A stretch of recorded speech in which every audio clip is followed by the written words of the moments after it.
What do an octopus, camel, pig, and cat have in common?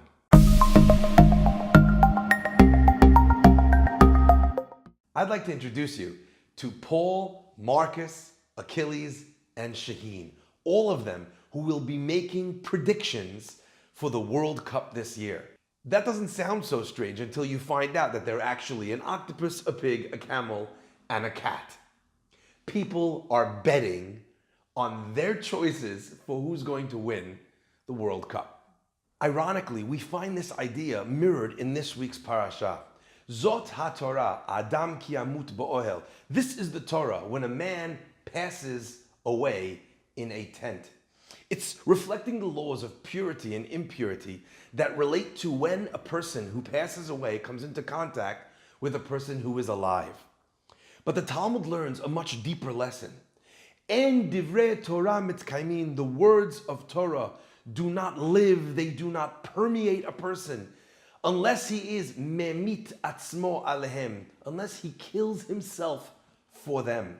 That sounds like a strange expression because the words of Torah are meant to fill us with life. They're not about death, they're about living life to the maximum. So why would we say that a person cannot have Torah unless he kills himself for those words, for those morals, for those ideals? In fact, we all know people who walk around and their Judaism or their religion is something which sits on them like a yoke. It feels all like a burden. Their Torah is literally killing them.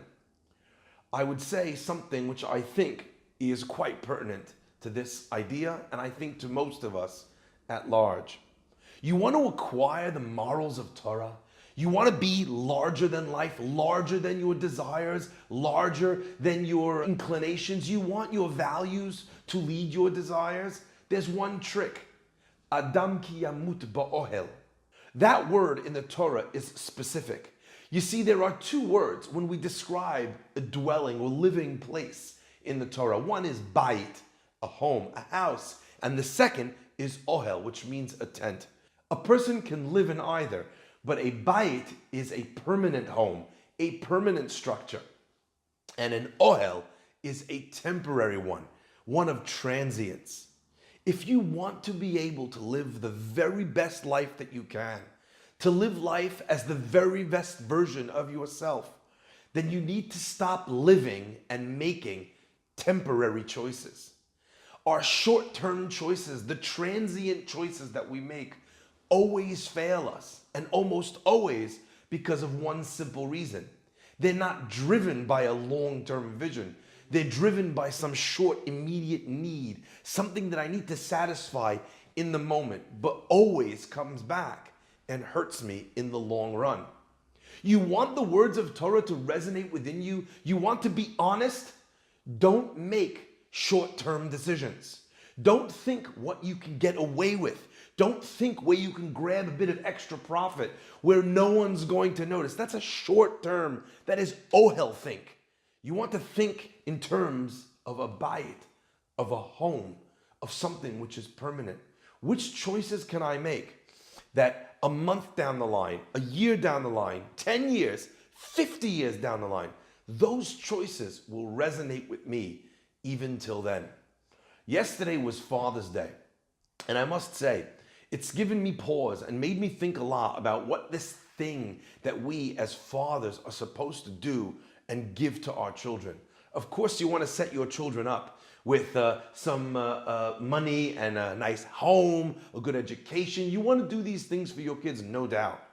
But more important than what you bequeath to them on a material level is what you bequeath to them on an emotional and a spiritual one.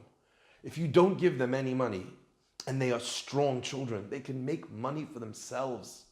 If you don't give them a house, but you teach them how to be resilient and fight and figure out and be scrappy and know the value of hard work, then even if you didn't give them an apartment, they'll be able to acquire one, to make one happen for themselves. This is the greatest gift that parents can give their children. And it's also why it's so important for parents not to be their children's friends. The moment you are your child's friend, you rob them of this great gift called a parent, one that is not their equal, but one that they look up to and try to learn life's greatest lessons from. Of course, that places a tremendous onus on us as parents to model the behavior that we wish that they would make. Now think about that for 1 minute. When you go and your children will be thinking of you, what will they say that you taught them? I asked the question this week on social media, what are the most important things that parents can give their children? And there were many different answers, both public and private.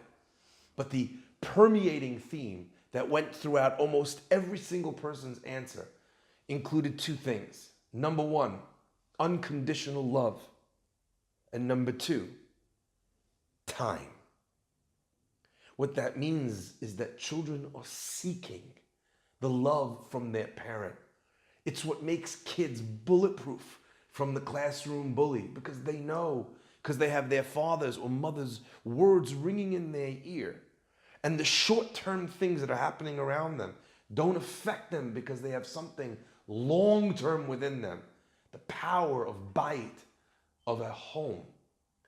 These, then, are the messages that we are learning from Zot HaTorah, Adam ki yamut be'oel.